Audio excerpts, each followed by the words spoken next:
एकश्लोकी गोविंदराजकथनम्।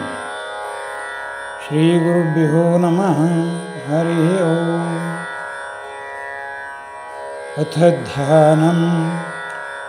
अस्य श्री अभिरामदेवनिरतम् उत्तुङ्गपीठस्थलं भागाचन्द्रवती दक्षिणगतिम् अखिलादिपापेयतम् रक्षाटार्ग्रहणं तरुद्वयपरम् अश्वत्थरूपस्थितं वन्दे गोविदबिम्ब अर्चितमुनिं गोविन्दराजं भजे। आदिसाकेतच्युतस्वरूपम् अश्वत्थकल्पद्रुमं बिम्बाराजित अर्चितस्तमुनिना कलशोद्भवा विरचिता।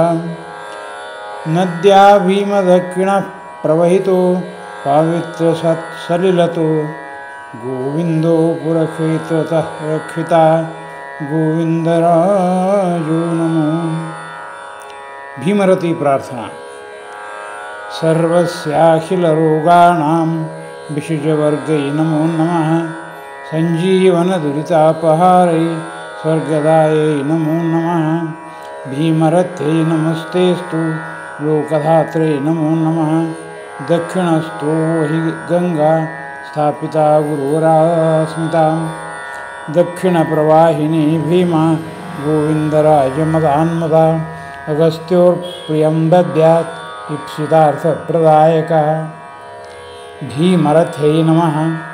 भागीरथ्यै नमः। चन्द्रभागायै नमः। दक्षिणप्रवाह्यै नमः। त्रिदेवसम्भूतायै नमः। गोविंददेव विशेषतः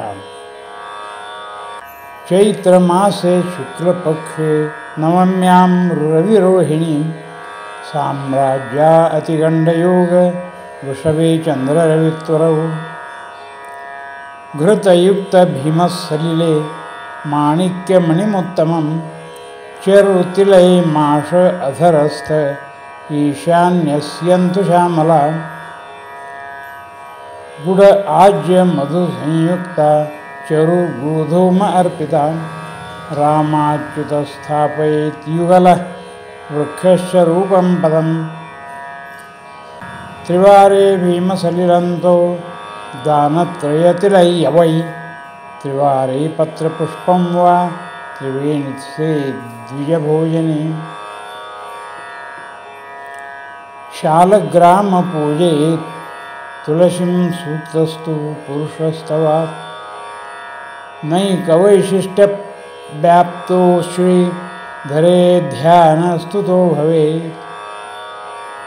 प्रार्थान् भीमरतीतोऽयं पञ्चैतु आवर्तयेत्।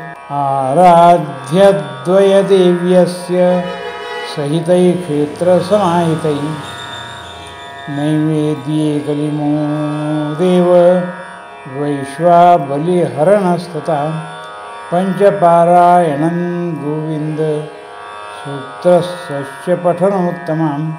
इति श्री सीतारामाचार्यविरचितश्लोक गोविन्दराजकथनं सम्पूर्णं। श्रीकृष्णार्पणमस्तु।